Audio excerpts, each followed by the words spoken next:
Hi, this is Tom, the gas station guy from Delaware again. Today I'd like to chat about global warming and why I call it a two-headed snake.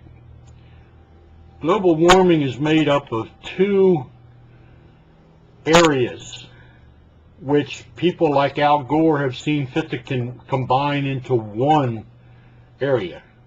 And that is, we are the problem, we created it, and we can fix it.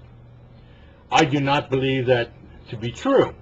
I believe that global warming, as it's presented today, has two components.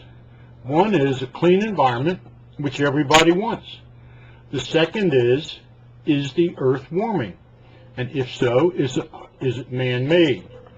If it is man-made, what can be done about it?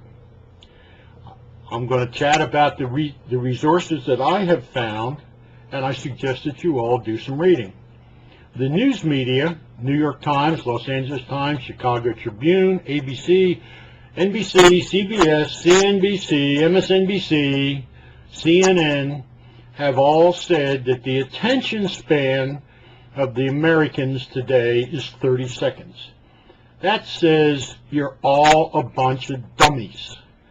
And if you can't listen and remember anything more than 30 seconds long. What a load of crap. But maybe it's not. Maybe you're being taught in school not to pay attention, not to think for yourselves, not to do some research for yourselves. Now, as far as clean environment's concerned, there are many, many ways that companies can improve, let's say, unclean methods of doing business. Chemical companies, power plants, mining, and so forth. If you look into it, you'll find that a lot of strip mines out west have been reclaimed and are net. You couldn't tell there was a mine there ever before once they've dug out all the coal or whatever, gold or whatever they're after. Our natural resources today, if you take a company that can drill in the ocean 6 or 8 miles below the surface of the ocean and find natural gas and oil and never spill a drop, that to me tells me that there's a lot of technology for clean environmental use of drilling or searching for oil or other products. There's also clean coal technology exists today.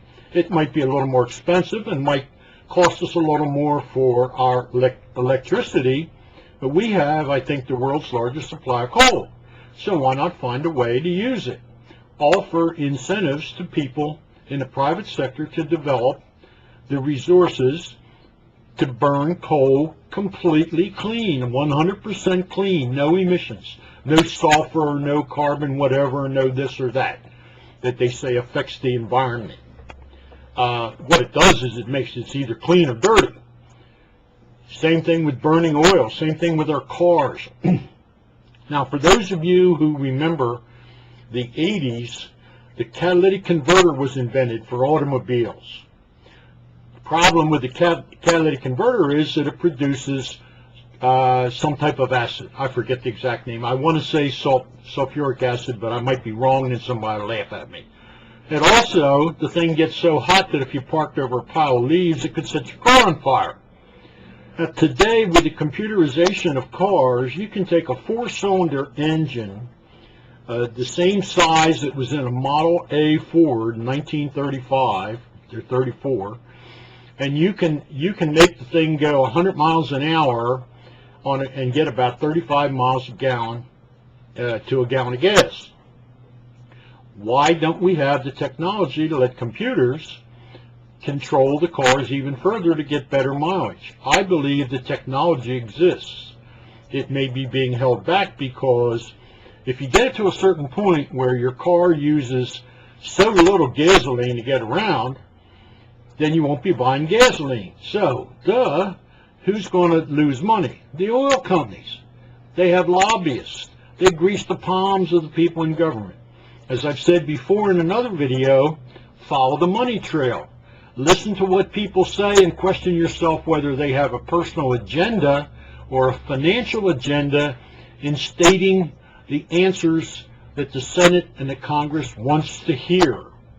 Now, as far as global warming is concerned, I do not believe that man has caused it. I really don't. We may play a part in it, but to have the audacity to think that we can change Mother Nature. When's the last time a weatherman that you know has predicted exactly how many hurricanes we were going to have in the course of the season, the hurricane season? Just take the last 3 years for an example. They haven't been totally correct.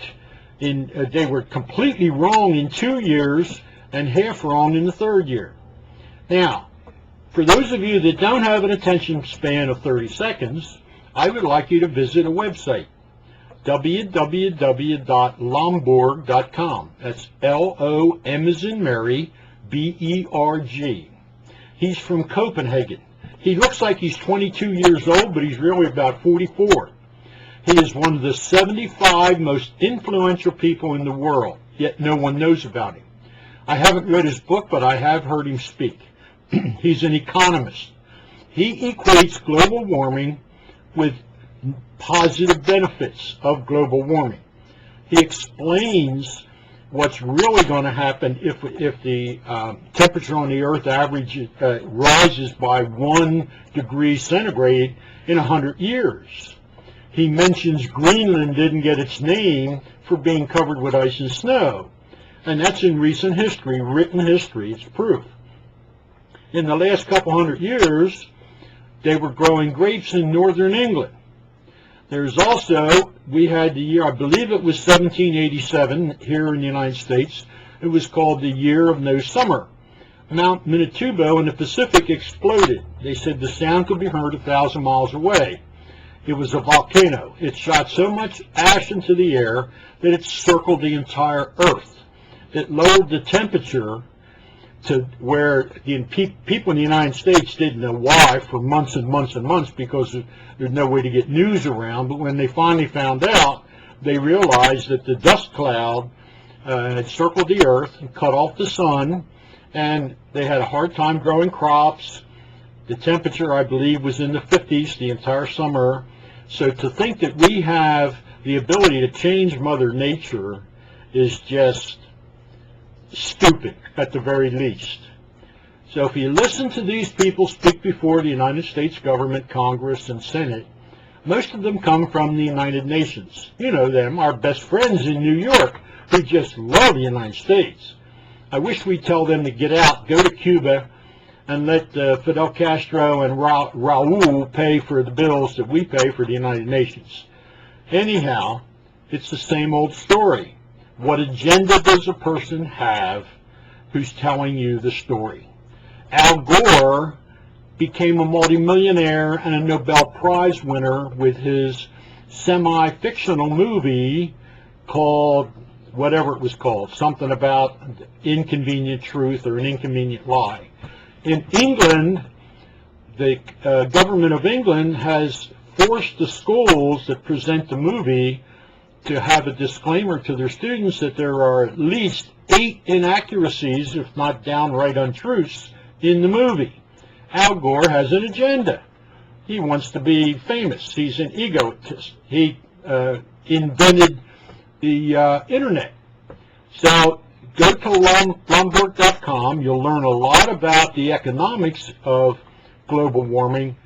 And as far as the environment being clean, I believe the technology exists, or credits can be given to create the technology to use our own resources in a safe and clean fashion. Everybody wants the earth to be clean, but not at the expense of people not being able to heat their homes or drive their cars or go about their normal lives. So spend more than 30 seconds thinking about it. Do some research. Think for yourselves. And once again, may God bless America. Thank you. I misspelled the website. It's L-O-M as in Mary, B-O-R-G.com. Thank you.